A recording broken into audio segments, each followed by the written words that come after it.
परमा एकादशी का महत्व। अर्जुन ने कहा, हे कमल नयन, आपने शुक्ल पक्ष की एकादशी का विस्तार पूर्वक वर्णन कर मुझे सुनाया, अतः अब आप कृपा करके मुझे अधिक मास के कृष्ण पक्ष की एकादशी का क्या नाम है, इसमें किस देवता का पूजन किया जाता है तथा इसके व्रत से किस फल की प्राप्ति होती है तथा उसकी विधि क्या है, इन सब के बारे में बताए। श्री भगवान बोले, हे अर्जुन, अधिक मास के कृष्ण पक्ष में जो एकादशी आती है वह परमा एकादशी कहलाती है। वैसे तो प्रत्येक वर्ष 24 एकादशियां होती हैं। अधिक मास या मलमास को जोड़कर वर्ष में 26 एकादशियां होती हैं। अधिक मास में 2 एकादशियां होती हैं, जो पद्मिनी एकादशी शुक्ल पक्ष और परमा एकादशी कृष्ण पक्ष के नाम से जानी जाती हैं। इसके व्रत से सभी पाप नष्ट हो जाते हैं तथा मनुष्य को इस लोक में सुख तथा परलोक में सद्गति प्राप्त होती है। इसका व्रत विधानानुसार करना चाहिए और भगवान विष्णु का धूप, दीप, नैवेद्य, पुष्प आदि से पूजन करना चाहिए। इस एकादशी की पावन कथा जो कि महर्षियों के साथ काम्पिल्य नगरी में हुई थी, वह मैं तुमसे कहता हूँ। ध्यानपूर्वक श्रवण करो। परमा एकादशी व्रत कथा। काम्पिल्य नगरी में सुमेधा नाम का एक अत्यंत धर्मात्मा ब्राह्मण रहता था। उसकी स्त्री अत्यंत पवित्र तथा पतिव्रता थी। किसी पूर्व पाप के कारण वह दंपति अत्यंत दरिद्रता का जीवन व्यतीत कर रहे थे। ब्राह्मण को भिक्षा मांगने पर भी भिक्षा नहीं मिलती थी। उस ब्राह्मण की पत्नी वस्त्रों से रहित होते हुए भी अपने पति की सेवा करती थी तथा अतिथि को अन्न देकर स्वयं भूखी रह जाती थी और पति से कभी किसी वस्तु की मांग नहीं करती थी। दोनों पति पत्नी घोर निर्धनता का जीवन व्यतीत कर रहे थे। एक दिन ब्राह्मण अपनी स्त्री से बोला, हे प्रिय, जब मैं धनवानों से धन की याचना करता हूं तो वह मुझे मना कर देते हैं। गृहस्थी धन के बिना नहीं चलती, इसलिए यदि तुम्हारी सहमति हो तो मैं परदेश जाकर कुछ काम करूं, क्योंकि विद्वानों ने कर्म की प्रशंसा की है। ब्राह्मण की पत्नी ने विनीत भाव से कहा, हे स्वामी, मैं आपकी दासी हूं। पति अच्छा और बुरा जो कुछ भी कहे, पत्नी को वही करना चाहिए। मनुष्य को पूर्व जन्म में किए कर्मों का फल मिलता है।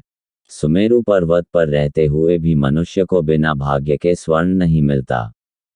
पूर्व जन्म में जो मनुष्य विद्या और भूमि दान करते हैं, उन्हें अगले जन्म में विद्या और भूमि की प्राप्ति होती है। ईश्वर ने भाग्य में जो कुछ लिखा है, उसे टाला नहीं जा सकता। यदि कोई मनुष्य दान नहीं करता तो प्रभु उसे केवल अन्न ही देते हैं। इसलिए आपको इसी स्थान पर रहना चाहिए, क्योंकि मैं आपका विछोह नहीं सह सकती।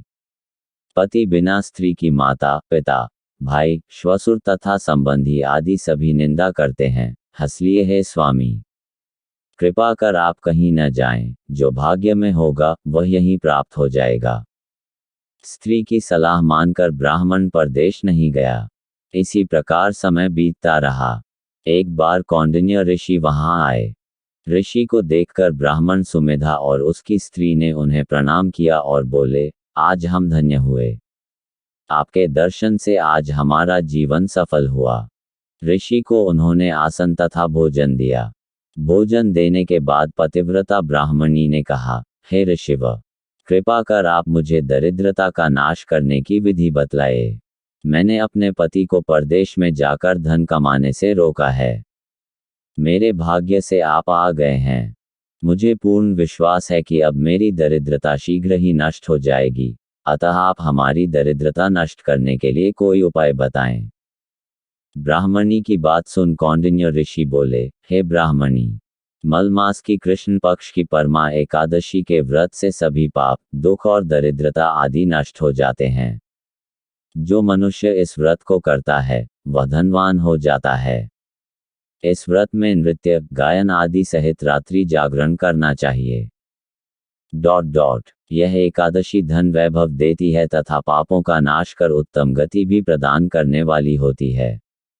धनाधिपति कुबेर ने भी इस एकादशी व्रत का पालन किया था, जिससे प्रसन्न होकर भगवान भोलेनाथ ने उन्हें धनाध्यक्ष का पद प्रदान किया। इसी व्रत के प्रभाव से सत्यवादी राजा हरिश्चंद्र को पुत्र, स्त्री और राज्य की प्राप्ति हुई थी।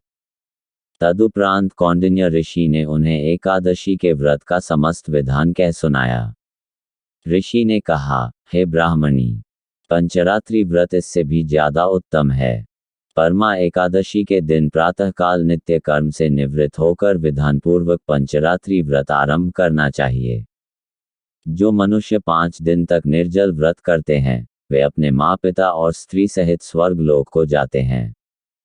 जो मनुष्य 5 दिन तक संध्या को भोजन करते हैं वे स्वर्ग को जाते हैं। जो मनुष्य स्नान करके 5 दिन तक ब्राह्मणों को भोजन कराते हैं वे समस्त संसार को भोजन कराने का फल पाते हैं।